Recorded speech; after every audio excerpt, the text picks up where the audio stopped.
Buenas tardes a todos y todas. Siendo ya la hora concertada, vamos a dar inicio a la charla a la cual nos hemos convocado hoy día, que es parte de las actividades que hace la carrera de Ciencias de la Actividad Física, dentro de una intención de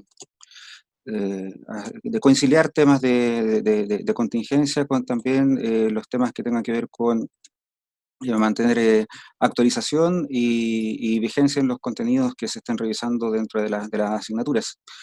Para ello hoy día nos convoca el tema de nutrición deportiva en tiempos de cuarentena, en donde muy generosamente contaremos con la presencia del exponente nutricionista María José Serrano, quien es docente también de la carrera desde hace algún tiempo colaborando con nosotros. Ella es diplomada en Medicina Deportiva de la Pontificia Universidad Católica de Chile, magíster en Nutrición para la Actividad Física y el Deporte de la Universidad Mayor, antropometrista ISAC nivel 2, docente de nuestra universidad, ex nutricionista del programa SER, actual Promesa Chile, y es nutricionista y directora en Elemental.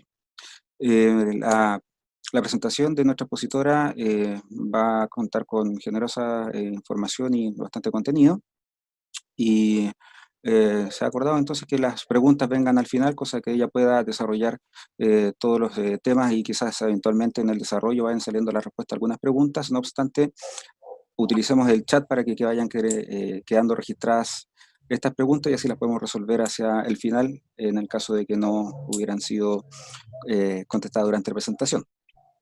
A nombre de la carrera y de las autoridades, entonces, a todos ustedes muchas gracias por estar conectados hoy día y damos el paso a la ponente de hoy con un aplauso virtual que seguramente nuestra fantasía lo permitirá. Adelante, María José. Gracias, Ignacio.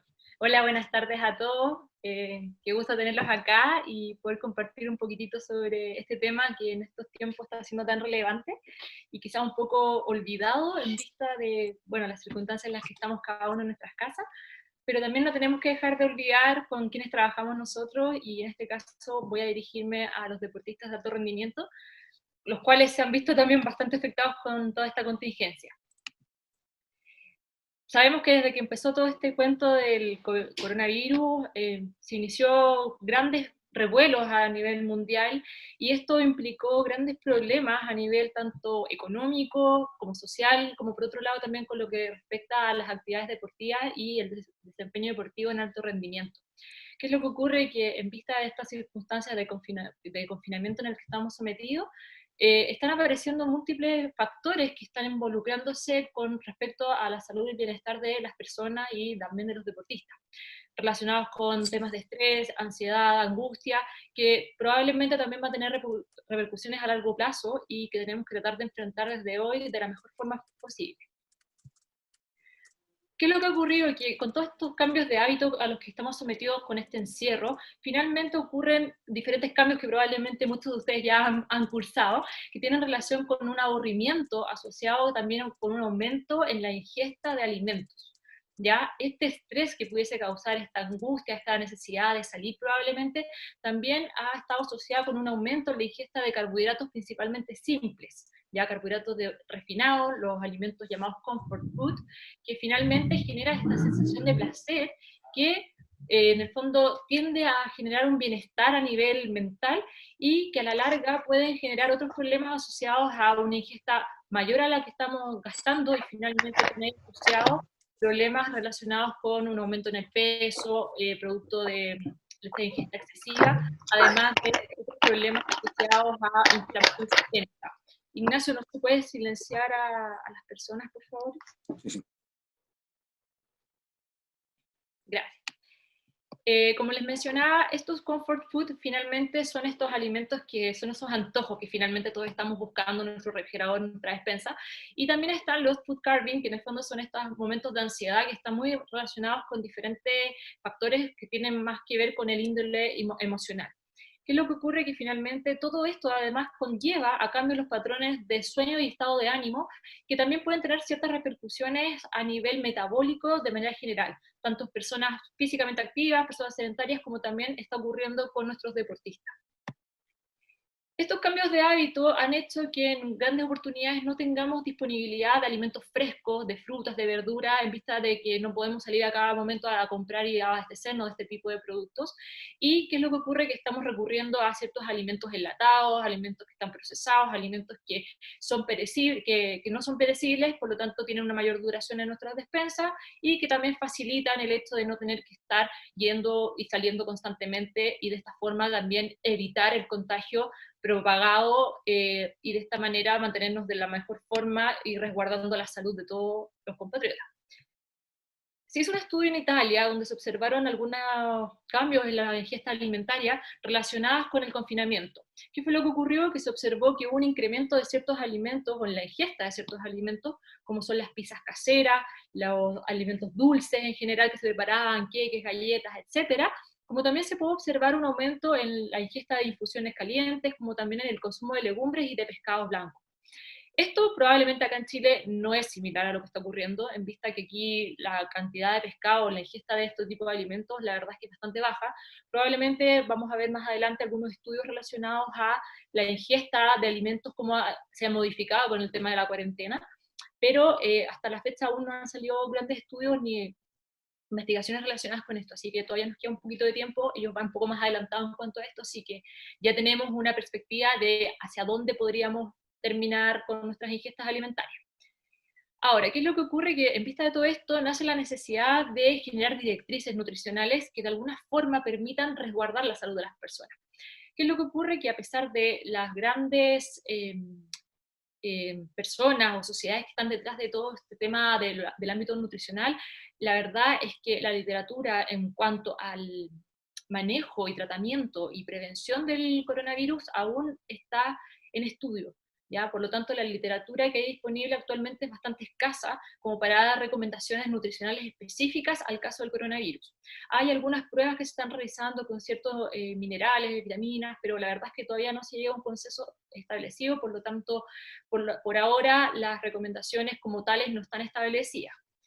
Pero que sí hay mucha información. Lamentablemente hay muchas personas hablando de nutrición, hay muchos influencers, hay muchas personas en la televisión, muchas personas que quieren saber del tema, dando recomendaciones, y por supuesto que acá también se amarran muchas tiendas de suplementos, farmacias, tratando de promocionar ciertos nutrientes que específicamente podrían ayudar a solucionar el problema del coronavirus, pero la verdad es que, como les menciono, no hay evidencia concreta de que eso sea así. Ahora, ¿qué es lo que ocurre? Que estas directrices nutricionales son necesarias porque se ha observado que cuando hay deficiencias nutricionales hay un impacto rotundo en lo que respecta al sistema inmune y de esta forma puede aumentar el riesgo de ciertas infecciones.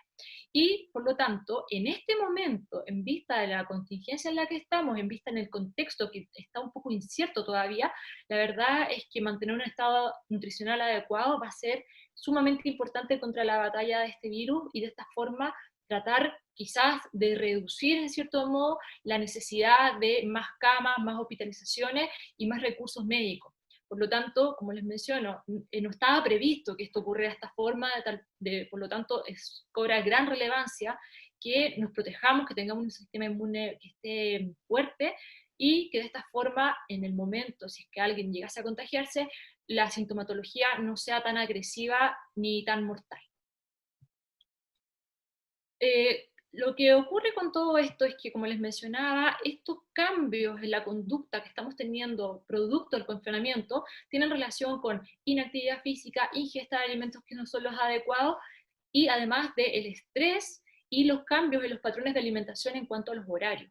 ¿Ya? Tenemos horarios diferentes, nos acostamos más tarde, nos acostamos más temprano, estamos con nuestros ciclos circadianos completamente alterados en vista de todo esto. Muchos estamos expuestos todo el día a luz artificial, no tenemos la posibilidad probablemente de salir a tomar sol, no tenemos una ventana que dé hacia el norte o al oriente, y la verdad es que eso también genera cambios rotundos en cuanto a diferentes sistemas metabólicos de nuestro organismo. La ingesta de nutrientes inadecuada está sumamente asociada con mayor inflamación, mayor estrés oxidativo y un deterioro en el sistema inmune. Por eso les hago tanto hincapié de que esto va a ser fundamental para que nuestro sistema inmune esté en óptimas condiciones. Ahora, ¿qué es lo que ocurre? Que lo principal y lo que tenemos que siempre verificar, tanto personas que son físicamente activas como deportistas es que la dieta, la alimentación va a estar basada en base a la cantidad de calorías totales que la persona consume. En base a una ingesta de calorías que sea la adecuada, con esto ya podemos optimizar y asegurar la cantidad de micro y macronutrientes que el organismo necesita para funcionar en óptimas condiciones. Ahora, ¿cómo lo hacemos los planes de alimentación en vista ahora que no podemos ver a los deportistas en terreno, que no los podemos medir? La verdad es que se ha dado la necesidad de generar protocolos de evaluación remota y de esta forma poder tener antecedentes para ir verificando y hacer un seguimiento de los deportistas. Se realiza un diagnóstico nutricional en base a los antecedentes que se logran recopilar y se van verificando las cargas de entrenamiento que lo más probable es que hayan sido modificadas en vista de las circunstancias en las que estamos. De esta forma también hay que verificar los objetivos de competencia y de composición corporal y establecer los requerimientos nutricionales en base a esto para hacer un énfasis en la educación alimentaria y poder continuar con un acompañamiento continuo a nuestros deportistas y a todo el entorno que los rodea. Sabemos que el gasto energético está relacionado también con las ganancias o las pérdidas de peso, por lo tanto esto también debe ser considerado al momento de planificar un plan de alimentación para un deportista, teniendo ganancias de peso que sean principalmente en masa muscular, con excedentes moderados de calorías y con un descanso adecuado. Y por supuesto las cargas de entrenamiento que sean correspondientes. Y las pérdidas de peso que están asociadas a una pérdida de masa adiposa y con un déficit calórico de leve a moderado para no generar efectos importantes en cuanto al sistema inmune. Idealmente fuera de temporada, menciona acá, ahora probablemente están suspendidos muchos eventos deportivos, las Olimpiadas fueron modificadas, así que la verdad es que hay una incertidumbre en cuanto a cómo va a estar el calendario deportivo finalmente. Probablemente antes nos topábamos con esto, personas haciendo un ejercicio en la calle, deportistas entrenando en su hábitat, pero hoy nos encontramos con esta realidad. Personas que ahora están en las casas, personas que están intentando inventar entrenamientos que simulen su entrenamiento habitual y utilizando principalmente los implementos que tienen a su disposición, ¿ya? Y también contando un poco con el tema del espacio, ¿ya? No todos tienen grandes espacios para entrenar y no están acostumbrados probablemente a hacerlo de esta forma. Pero de esta forma tenemos que nosotros de alguna forma apoyar a nuestros deportistas, ya sea con un monitoreo virtual, generando, por ejemplo, con las personas que son psicólogos deportivos, que tengan un acompañamiento también, y por supuesto desde el área de nutrición, tratando de entregar las herramientas para que su rendimiento no se vea tan perturbado y de esa forma también su sistema inmune esté en óptimas condiciones y evitemos algún riesgo de infección. Previo a la cuarentena, esto era más o menos como uno planificaba el tema de las pautas de alimentación, dependiendo un poco de la intensidad del ejercicio, de si es que era un ejercicio de alta intensidad, de moderada intensidad o de baja intensidad. ¿Qué es lo que ocurre ahora? ¿Cómo lo vamos a hacer en vista de la cuarentena? ¿Qué modificaciones se tienen que hacer? La verdad es que no hay grandes modificaciones. ¿Ya? En cuarentena la verdad es que la modificación que se va a realizar es un énfasis en lo que refiere a higiene del sueño, higiene en la alimentación y además modificación de los requerimientos calóricos en vista al entrenamiento que se está realizando actualmente. ¿Ya? Si la carga de entrenamiento disminuyó, la ingesta de alimentos también va a tener que ser modificada acorde a esas necesidades. Ahora, ¿qué es lo que ocurre con los diferentes alimentos y nutrientes que deben estar compuestos en esta dieta? Los hidratos de carbono, que sabemos que son el principal sustrato energético, que cuenta con recomendaciones respaldadas científicamente, que son bastante extensas estas investigaciones, y que tienen relación directamente con la intensidad y duración del ejercicio. Lo que se ha observado es que todas estas recomendaciones tienen que ver con un aumento en la recuperación de glucógeno muscular y hepático y de esa forma mantener los niveles de energía estables para poder realizar la actividad física sin mayores inconvenientes. Estas son las recomendaciones que podemos encontrar en los apartados de Burke y de Asker Jugendrup, donde podemos observar que de acuerdo al tipo de actividad, si es ligera, moderada, alta o muy alta, se recomienda una cantidad de carbohidratos por gramo kilo de peso día.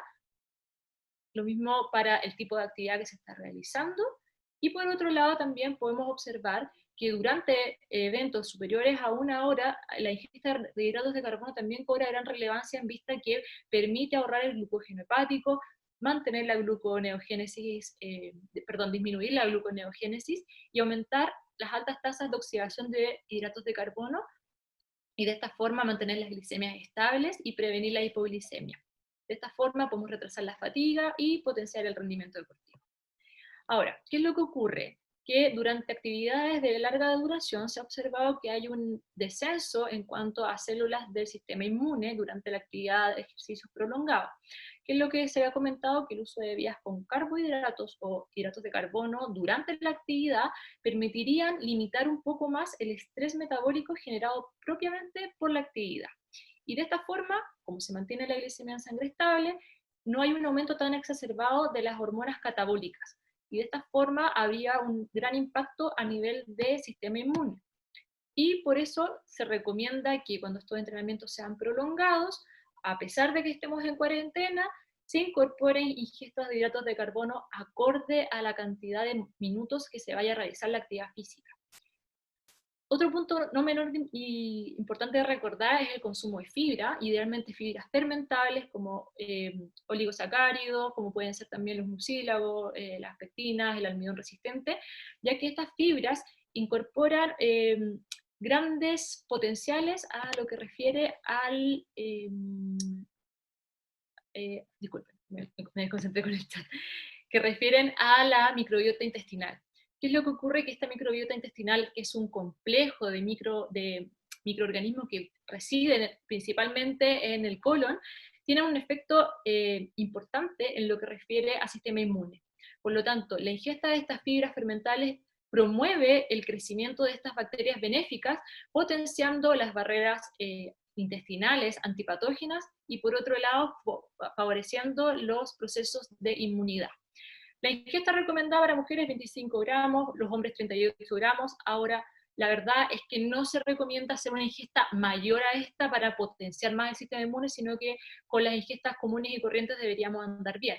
Ahora, otro punto importante que también se está hablando bastante es el uso de probióticos, ya que, como les mencionaba, estas bacterias que residen en el colon principalmente tienen potenciales benéficos para el organismo. Por lo tanto, el incorporarlos a través de probióticos va a permitir una inmunomodulación de la inmunidad local y de la inmunidad sistémica.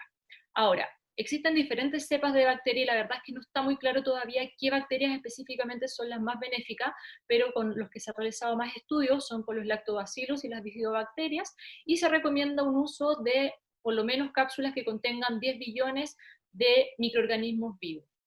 Ahora, con o sin prebióticos, la verdad es que con la ingesta de alimentos ricos en fibras fermentables, que son alimentos prebióticos, debería poder cubrirse las necesidades correspondientes.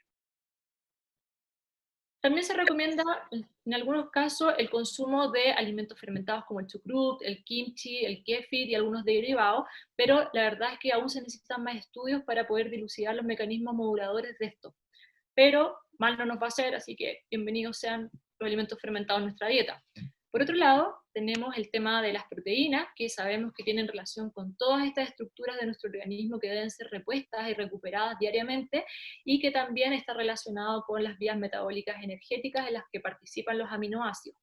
De esta forma, conteniendo una ingesta adecuada de proteínas, podemos apoyar los aumentos en la masa muscular, permitir un mantenimiento óptimo del sistema inmune y mejorar la tasa de síntesis de proteínas en general. Los requerimientos de proteínas, la verdad es que también están bastante establecidos, hay bastante literatura al respecto, hablando sobre las cargas de entrenamiento y el objetivo que se está planteando, y cobran gran relevancia cuando tenemos sobre todo restricciones de peso.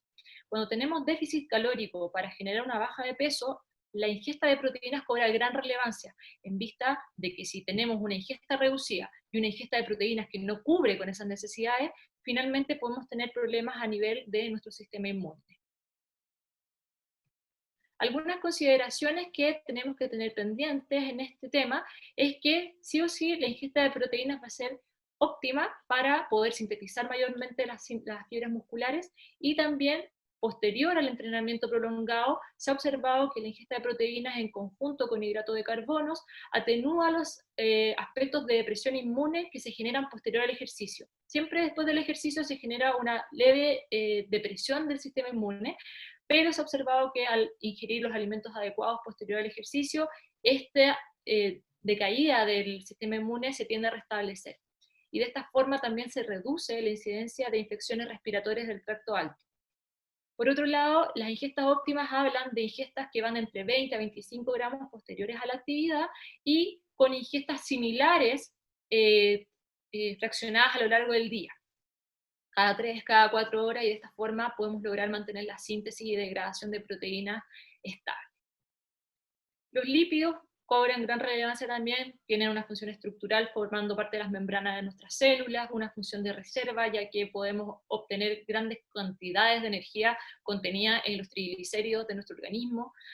Además tiene una función protectora y aislante térmico, porque se distribuye en diferentes zonas de nuestro cuerpo, nos permite esto, y por otro lado tiene una función reguladora, ya que participan en las membranas de las diferentes células, por lo tanto son receptores para diferentes hormonas. Por lo tanto, los ácidos grasos pueden tener una implicancia en cuanto al sistema inmune. Muy importante entender siempre que la actividad física utiliza principalmente estas dos energías, hidratos de carbono y lípidos. No es que se utilice uno y se utilice después el otro, que muchas veces se menciona de esa forma, sino que va a depender de la intensidad del ejercicio para ver cuál se utiliza en mayor o menor medida. La verdad es que la utilización de lípidos va a ser dependiente de la duración, de la dieta y la ingesta de hidratos de carbono, de la intensidad de la actividad que se esté realizando y, por supuesto, de la actitud aeróbica de nuestro deportista. Como les menciono, siempre ambos sustratos se van a utilizar de manera simultánea, pero van a ser las proporciones las que van a cambiar de acuerdo a estos factores. Los lípidos, la recomendación va entre 20 a 30 a 35 gramos, o sea, porcentaje de la molécula calórica, haciendo énfasis en una baja concentración de ácidos grasos saturados, que son los ácidos grasos relacionados con problemas cardiovasculares, y preferir los ácidos grasos mono y poliinsaturados que tienen propiedades antiinflamatorias. La verdad es que las dietas con una ingesta menor al 20-15% de la molécula calórica total a partir de lípidos no ha mostrado beneficios para la salud, en vista que los lípidos son necesarios para múltiples funciones, como les había mencionado, y entre esas una no menor, sobre todo en el ámbito deportivo, que es la producción de hormonas. Por lo tanto, ingestas muy reducidas en grasas tienen a la larga problemas relacionados con la síntesis hormonal. Ahora, dentro de los ácidos grasos poliinsaturados nos encontramos con dos que son sumamente importantes, que son el omega 6 y el omega 3. Son dos ácidos grasos esenciales, por lo tanto el organismo no es capaz de producirlo y debe ser consumido a través de la dieta. ¿Qué es lo que ocurre? Que los ácidos grasos omega 6 están relacionados con células y mediadores proinflamatorios. No así los ácidos grasos omega 3, que tienen propiedades antiinflamatorias. Por lo tanto, uno debiese consumir de ambos tipos, pero lamentablemente lo que ocurre en la realidad es que consumimos 15 veces más omega 6, que tiene propiedades proinflamatorias, versus el omega 3, cuando la relación ideal sería entre 1 a 4. ¿Ya? Esto a la larga puede conllevar también a problemas en cuanto a la inflamación, pero tampoco se han visto efectos benéficos asociados a la suplementación en deportistas con omega 3. Lo que se ha observado es que personas que que sean físicamente activas y se les administra omega 3, finalmente posterior al ejercicio tienen menor inflamación y menor incidencia de dolor muscular, no así en deportistas más entrenados. Ahora, el uso de suplementos y multivitamínicos es una pregunta que mucha gente se está haciendo, mucha gente se volvió loca cuando partió todo esto comprando vitamina C, zinc, magnesio, y la verdad es que la realidad no era tan así. ¿Qué es lo que ocurre? Que la suplementación, la verdad, que no es necesaria siempre y cuando tengamos una alimentación que logre cubrir con los requerimientos nutricionales. Hay mucha falta de evidencia aún para poder decir o declarar que un suplemento genera un aumento en la inmunidad o que limita la depresión inmunitaria. Pocos nutrientes se han asociado con un efecto positivo en el mantenimiento de la salud inmunológica, entre esos los que ya les mencioné: carbohidratos, proteínas, grasas, y la suplementación dietética no se ha relacionado de ninguna forma con la prevención de coronavirus. Ahora, ¿en qué momento quizás podría ser útil utilizar algún tipo de suplemento? Probablemente cuando tengamos dietas muy restrictivas, cuando tengamos sujetos que están en problemas, o sea, en fases de muy bajo peso o dietas bastante restrictivas debido a categorías de peso. En estos casos quizás deberíamos pensar en el uso de un multivitamínico, simplemente para cubrir con las necesidades que no se están cubriendo a través de la dieta. Los antioxidantes también se han estipulado mucho por su ayuda, Y la verdad es que la literatura actual no es lo suficientemente sólida para poder recomendar la suplementación con fitoquímicos o antioxidantes. La gran mayoría de los estudios se han realizado in vitro. La verdad es que hay pocos estudios relacionados con beneficios en cuanto a la capacidad del rendimiento deportivo. Inclusive hay ciertos datos que demuestran que la utilización de ciertos antioxidantes como la vitamina C o la vitamina E pudiesen incidir de manera negativa en las adaptaciones del ejercicio. ¿Ya? Así que la verdad es que no se recomienda. Y la verdad es que preferir obtener todos estos antioxidantes, todos estos fitosteroles a través de alimentos en vez de suplementos nutricionales. La vitamina D probablemente va a ser la única excepción y que voy a hacer hincapié en esta, debido a que el confinamiento nos ha mantenido en nuestras casas con luz artificial y probablemente muchos no nos hemos expuesto nada al sol. La vitamina D se absorbe o se sintetiza, mejor dicho, a partir de la exposición de la piel a los rayos UV. Por lo tanto, el 85% casi de la vitamina D que nuestro cuerpo almacena está producida a partir de la exposición al sol. ¿Qué ocurre? Que no nos estamos exponiendo al sol, que finalmente eso conlleva a una menor síntesis de vitamina D y que simplemente a través de la dieta tendríamos que tratar de compensarlo. Pero la verdad es que son pocos los alimentos, principalmente pescados, hígado y algunos champiñones sometidos a radiación UV, que han mostrado contener algunas cantidades de vitamina D3 y D2. Pero, como les menciono, el 85% de la vitamina D se obtiene a partir del sol. Por lo tanto, en el momento ahora que esta vitamina D tiende a disminuir, la verdad es que hay un problema relacionado con el sistema inmune que es importante. La vitamina D tiene funciones a nivel de la homeostasis del calcio, pero también tiene relación directa con diferentes células pertenecientes al sistema inmune, como son las células T, como son los linfocitos, etc. ¿Qué es lo que pasa entonces? Como le mencionaba, hay menor exposición al sol, también el clima muchas veces no nos va a favorecer, y aquí es cuando tenemos que hacernos la pregunta si efectivamente será necesario la utilización de vitamina D. Se han hecho varios estudios con diferentes deportistas y se ha visto que las tasas o las incidencias en cuanto a los déficits de vitamina D son bastante altos. Y la verdad es que la única forma de establecer si efectivamente hay un déficit es a partir de un examen específico de un perfil bioquímico. Ahora, si vemos que probablemente el confinamiento efectivamente está haciendo que mi deportista no se exponga al sol, no tenga un consumo adecuado de estos alimentos, probablemente la suplementación con alrededor de 1000 unidades internacionales de vitamina D3 podría ser efectivo para mantener niveles normales.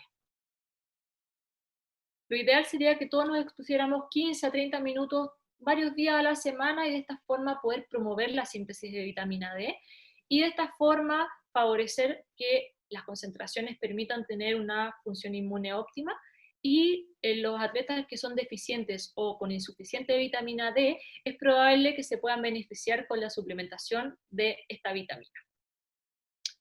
Con relación a la hidratación, es importante para múltiples factores de nuestro organismo, entre ellos la homeostasis, el control de la temperatura corporal, la depuración de desechos tóxicos.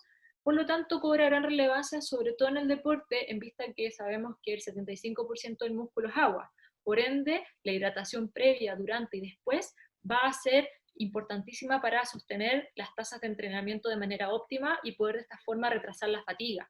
Se ha observado que entrenamientos deshidratados han generado tasas de fatiga mucho más adelantadas, o sea, no se logra retrasar tanto y la capacidad de entrenamiento es bastante reducida.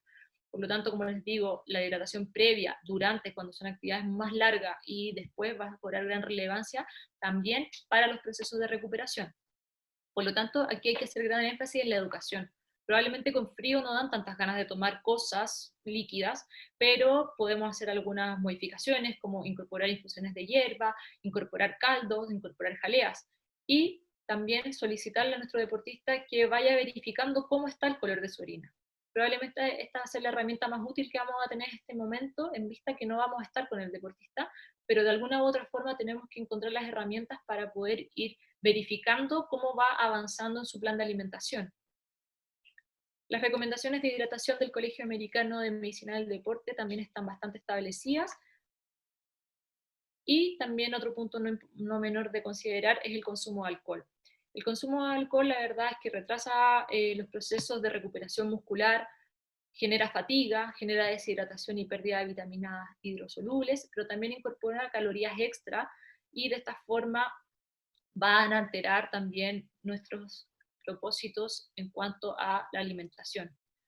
Por otro lado, también deprime la función inmune varias horas posterior al ejercicio, por lo tanto hay que hacer gran hincapié a que posterior al ejercicio o la competencia se limite la ingesta de alcohol para no interferir con los procesos de recuperación.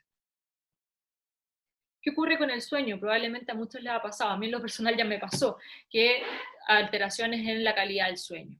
La verdad es que el uso de pantallas como computadores, los tablets, los celulares, han demostrado que cuando nos exponemos mucho tiempo a ellos, genera reducciones en la secreción de melatonina, que es la hormona inductora del sueño. Por lo tanto, el estar constantemente pegado a estas pantallas nos está generando alteraciones en nuestro sueño. Y como yo ya les mencioné, estas alteraciones tienen repercusiones a nivel metabólico.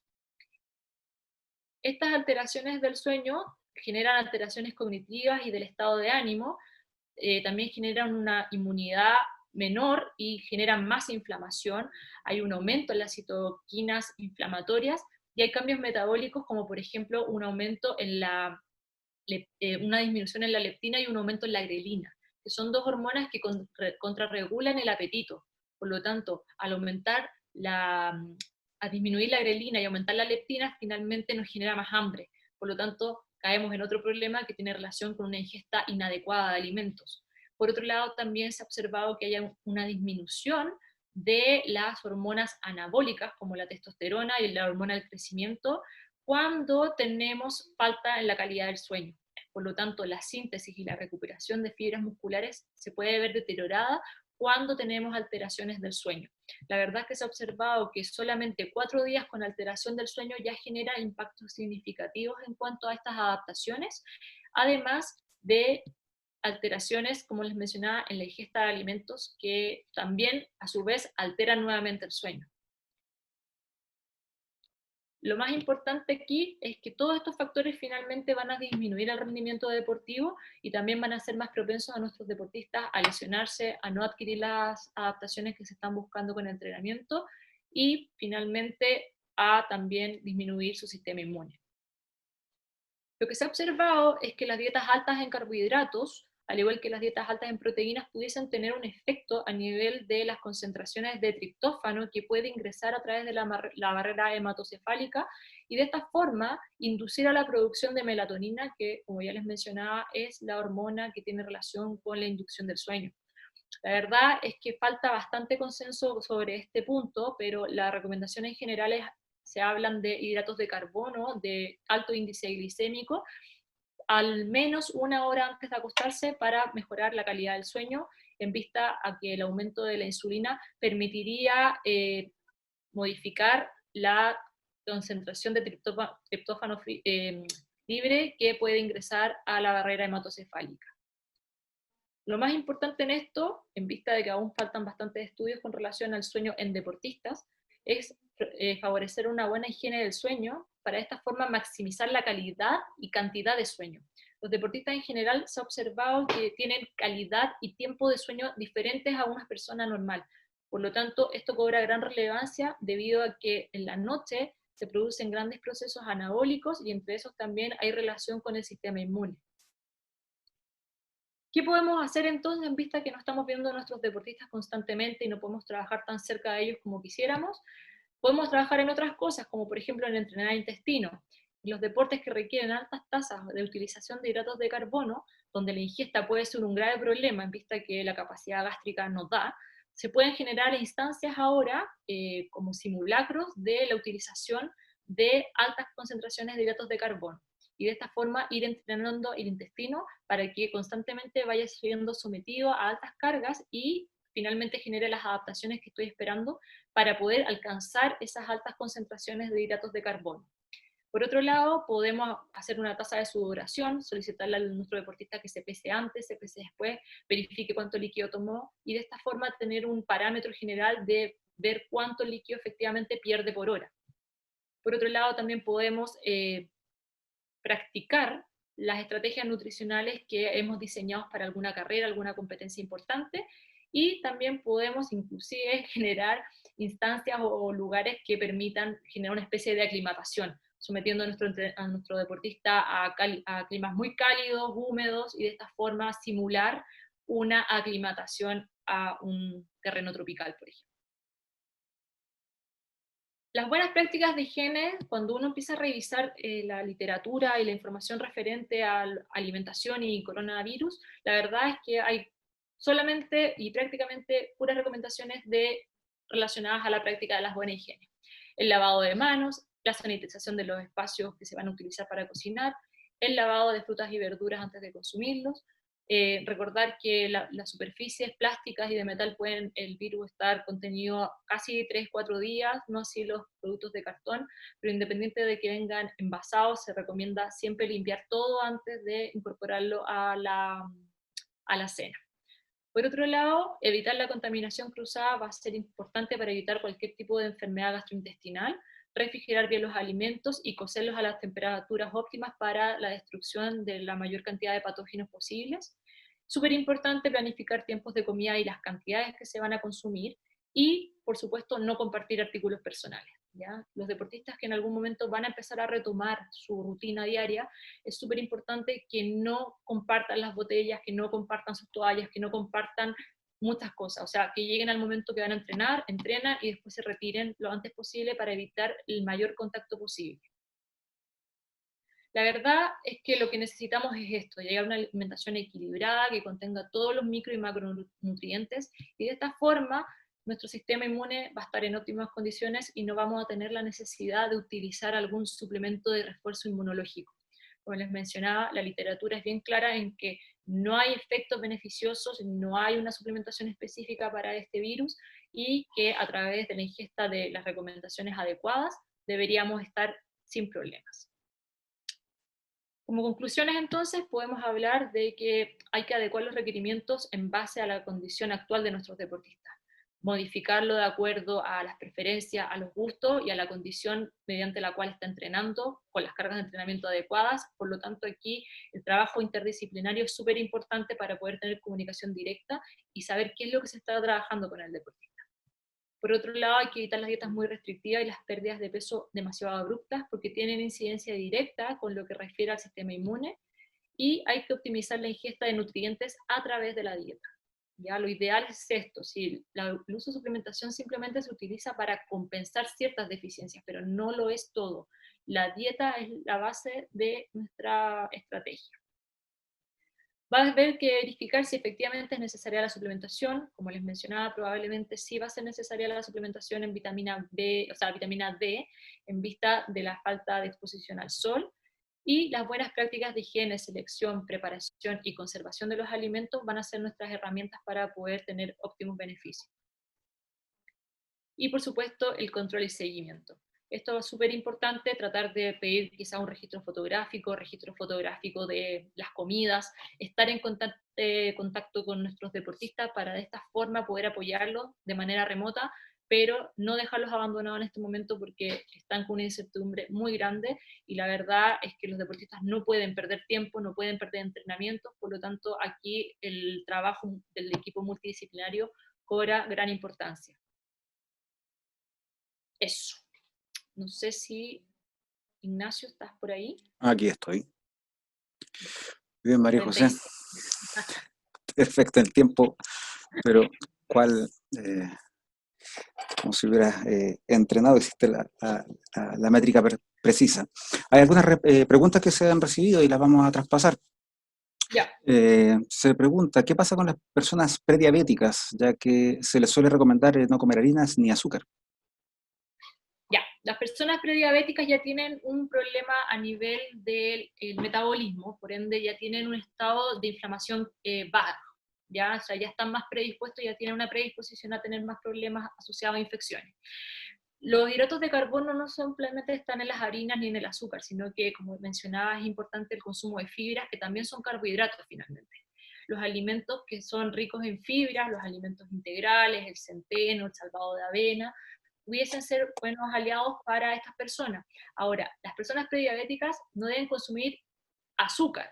Harinas sí pueden consumir, pero siempre y cuando sean asesorados en base a un plan de alimentación específico, ¿ya? Una persona prediabética puede consumir hidratos de carbono, una persona diabética también puede consumir hidratos de carbono, pero no debe consumir hidratos de carbono de rápida absorción, como son el azúcar, como es la miel, como es el manjar, como es los jarabes, etcétera. Pero harinas como sí pueden. Se recomienda mejor utilizar integrales, pero las cantidades ahí van a jugar un rol súper importante.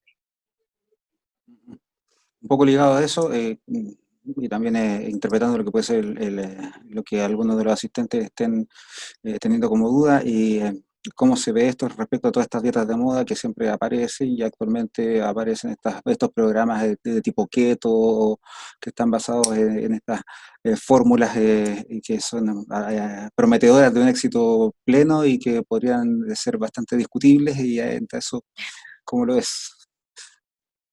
Mira, la verdad es que creo que el hablar de alimentación sin tener un respaldo y un asesoramiento médico es bastante delicado, sobre todo en personas que ya poseen una patología previa.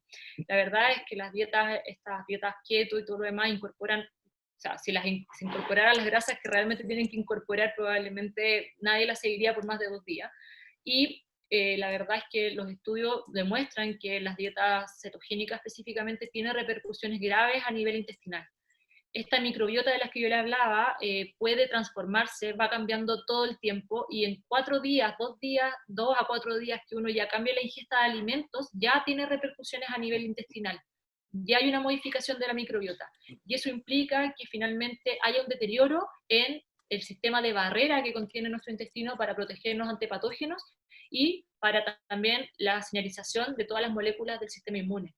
Ya, la verdad es que me preocupa bastante la incidencia o la cantidad de gente que está siguiendo estas dietas sin tener asesoramiento, sin entender qué hay detrás, y sobre todo las personas que tienen patologías previas, la recomendación siempre sería dirigirse a un ente de salud que sepa del tema. Claro, sí, un poco tomando en cuenta esto de que no pueden haber recetas universales para todos, sí, sin duda. Ojalá sería tan fácil. Han habido bastantes temas que se tocaron, un poco relacionado con lo mismo de los estilos y de las dietas. Una consulta clara que cada vez hay más jóvenes que siguen las líneas vegetarianas o veganas. ¿Qué pasaría en este caso los deportistas con hábitos veganos o vegetarianos? ¿Cómo van a poder cuidar su tema proteico? No hay problema si tú tienes una dieta, una alimentación basada en plantas, finalmente, puedes cubrir tus requerimientos siempre y cuando seas bien asesorado. La ingesta de proteínas se puede complementar a través de una dieta vegetariana, eso no es problema. Lo que sí hay que hacer una combinación adecuada de alimentos con la calidad y cantidad necesaria y con técnicas culinarias que permitan favorecer la absorción y utilización de esos nutrientes. Lo único sí que prefiero dejarlo en claro inmediatamente es que los vegetarianos y veganos deben ser suplementados con vitamina B12. Esto es sumamente importante, ya que es un desconocimiento muy grande que he notado, que la gente se hace vegetariana, se queda con eso y se olvida del tema de la B12. La vitamina B12 se obtiene única y exclusivamente de productos animales. Por lo tanto, quienes llevan dietas veganas deben suplementarse, y quienes llevan dietas vegetarianas también se recomienda que se suplementen, en vista que lo que generalmente comen es huevo, que tiene una pésima absorción de vitamina B12, y el consumo de pescado sabemos que es muy bajo. Por ende, probablemente los requerimientos de B12 también quedan cortos. Así que la suplementación y el asesoramiento ahí son súper importantes. Súper. A uno de los asistentes le llamó la atención un poco la pregunta, que a mí me queda un poco la duda también, respecto a lo que este asistente le haya inquietado. Dice, ¿cómo se puede estimular la relación de la actividad física y la alimentación en niños deportistas con el fin de generar una buena producción de melanina? No sé si a lo mejor Melatonina, está yo creo hablando que de la eso es, melatonina, ¿no? Que eso es lo que se tocó en sí, la sí, presentación. eso fue lo que yo toqué. Mira, la verdad que con los niños deportistas es un temazo, porque no hay fórmulas específicas para establecer esos requerimientos. Ahora, en mi experiencia con trabajo deportista de edades formativas, la verdad es que ver las curvas de crecimiento, la talla mes a mes, la respuesta al sistema inmune, si el chico se enferma mucho o todo lo demás, eso va a ser el mejor indicador de saber si la ingesta de calorías que se están estimando es la adecuada. Ese es el mejor indicador. Ahora, en cuanto a la producción de melatonina, lo que hay que tratar de hacer es establecer horarios con los chicos, tratar de que consuman la mayor ingesta calórica en los horarios de la mañana y a medida que avance el día, que se acerque la noche, que no se expongan, por favor, no los expongan a la televisión, a las pantallas, ¿ya? La melatonina se inhibe cada vez que nos llega luz artificial en la retina, ¿ya? Entonces, el estar pegado al computador, obvio que después no vamos a poder dormir, y lamentablemente en los niños esto es sumamente perjudicial porque tiene incidencia en la producción de hormonas del crecimiento. Por lo tanto, podemos generar alteraciones que después van a ser irreversibles simplemente por el hecho de no cortarles la televisión a tiempo. Bien, bien. Además, María ese José, círculo que les hablaba, pues que eh, finalmente no dormiste bien, te genera más hambre el otro día y esa misma hambre después va a repercutir en cómo duermes después y hasta el final no va a terminar nunca. Así que hay que cortarlo de raíz. sin duda. María José, ¿se recomienda o no la cafeína en los deportistas que han adaptado sus entrenamientos? Si los han adaptado en horario de la mañana temprano, no hay problema. Si lo vas a dejar para la tarde, la cafeína tiene una duración media de 4 a 6 horas, por lo tanto pudiese tener alteraciones a nivel del sistema nervioso central e impedir que haya un óptimo sueño. Y eso también va a cambiar la vigilia del sueño, que va a afectar finalmente la recuperación. Si el deportista entrena en la mañana, la verdad es que no hay ningún problema que utilice cafeína en las dosis correspondientes, también sabiendo un poco cómo reacciona o cómo es, eh, qué tanto responde a la cafeína finalmente. ¿Ya? Pero en la tarde no. Yo personalmente no lo recomiendo porque si le vamos a alterar el sueño voy a alterar todos los procesos de recuperación y al final le voy a hacer más daño que ayuda. Eh, Dentro de la presentación, el entrenamiento de intestino es algo bastante llamativo. Eh, y un poco te quiero proponer esta idea que circula de considerar al intestino como un segundo cerebro, en términos de que muchas veces los niveles que están ocurriendo y que están sucediendo en el intestino estarían gatillando reacciones o predisposiciones a ciertas emociones, a ciertos estados anímicos. Entonces, finalmente, de manera funcional, el intestino termina tomando bastante relevancia en el comportamiento. Nos Y controlan las bacterias. exactamente, entonces, ante eso, ¿cómo ves que se pueda, cuáles serían los desafíos que podríamos tener desde las ciencias ligadas al deporte y la actividad física para ir incorporando esta mirada que probablemente más adelante se va a ir eh, sumando hacia considerar al intestino como un actor del comportamiento? O sea, el intestino es considerado un órgano endocrino, así de simple. La verdad es que, bueno, hablando específicamente de lo que es microbiota intestinal, ya sabemos que a lo largo de todo el tracto digestivo hay múltiples bacterias, pero la microbiota intestinal es la que tiene mayor incidencia. Ya tenemos casi 2 kilos de bacterias en nuestro intestino. Una cuestión impresionante, tenemos como 10.000 bacterias más que células humanas, o sea, somos más bacterias que seres humanos. Y lo que tú mencionabas de este eje que hay de regulación neuroendocrina entre el intestino y el cerebro es súper, súper interesante. Faltan hartos estudios todavía, pero de hecho hay puntos que refieren que tiene relación con la neurogénesis, la microbiota intestinal. Se ha observado también modificaciones en la composición de esta microbiota relacionados con el Alzheimer, con el Parkinson, o sea, probablemente, y es lo que yo creo que va a pasar unos años más, que se va a descubrir como la receta de los microbios perfectos y con eso se van a ir aliviando las diferentes enfermedades. O sea, a mí no me cae ninguna duda que nuestras bacterias nos controlan y nos gobiernan a nosotros. Ahora, que es importante saber que lamentablemente estamos expuestos a múltiples factores que tienen incidencia directa con esa microbiota. Entre eso, el estrés, la contaminación ambiental, los alimentos que cada vez vienen más procesados, por ende las fibras fermentables que no están en todos los alimentos cada vez se van perdiendo más, y también el desconocimiento quizás de técnicas culinarias que permitan favorecer la obtención de esas fibras. Te voy a dar un ejemplo así nomás porque a mí me encanta este tema, pero por ejemplo, el comerse una manzana cruda versus una manzana cocida tiene diferencias en cuanto a la absorción de esas fibras a nivel intestinal. Cosas tan simples, tan pequeñas que pueden hacer que finalmente la dieta sea más rica en fibras fermentables y de esa forma potenciar todas estas capacidades que generan estas bacterias. Mm. Estas bacterias tienen relación con ser antipatógenos, modificar los procesos de energía en nuestro organismo, además generan y sintetizan vitaminas y minerales, tienen una relación neuroendocrina, o sea, lo que tú mencionabas, que el ánimo tiene que ver con las bacterias, yo creo que sí. ¿Ya? O sea, podríamos estar hablando toda la tarde de este tema, pero la verdad a mí me encanta y creo que es un tema que se tiene que tratar entre el equipo multidisciplinario.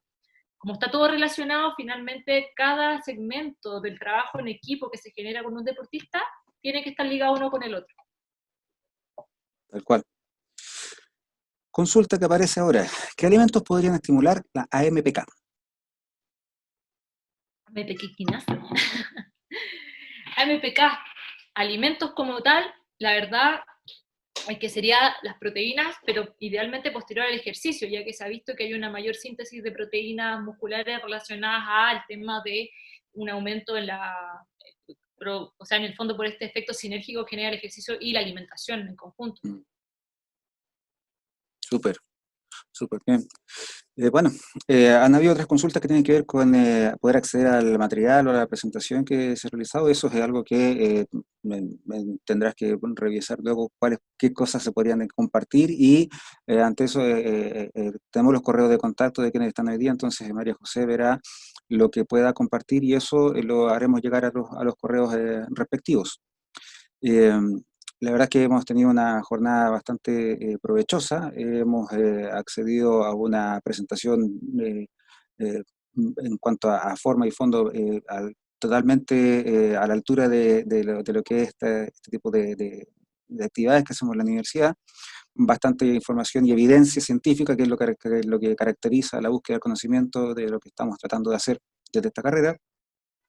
Se han revisado antecedentes de lo que está ocurriendo hoy de cara frente a este tiempo de COVID, se han revisado los procesos que están detrás y se han dado sugerencias, se han dado alcances e incluso también se han dado proyecciones futuras. Por tanto, creo que ha sido una jornada redonda. María José, es un enorme placer haber tenido tu presencia como expositora y la generosidad con la que has compartido los conocimientos.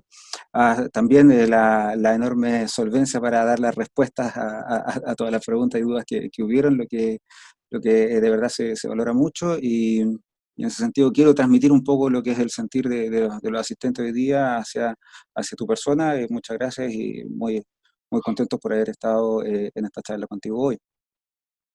Muchas gracias a ustedes por la invitación. Nos vemos en un próximo canal, en otro capítulo. Sí, Esperemos. sí, de hecho tenemos otras actividades también de extensión como esta. En nombre de la carrera, a todos los asistentes les quiero dar los agradecimientos por su tiempo. En nombre del jefe de carrera que también está acá, también transmitir este mismo agradecimiento como tal y de estar presente en esta actividad que es muy interesante poder compartir y abrir la universidad hacia la comunidad, lo que se conoce habitualmente como extensión, mostrando siempre esta mirada basada en la evidencia conocer y acceder a conocimientos científicos, para buscar un mejor estilo de vida, promover una vida activa, saludable, y hoy día también revisando aspectos nutricionales que también están convocados. Nos veremos en una próxima instancia. A todos, muchas gracias por su tiempo y por su participación. Hasta pronto.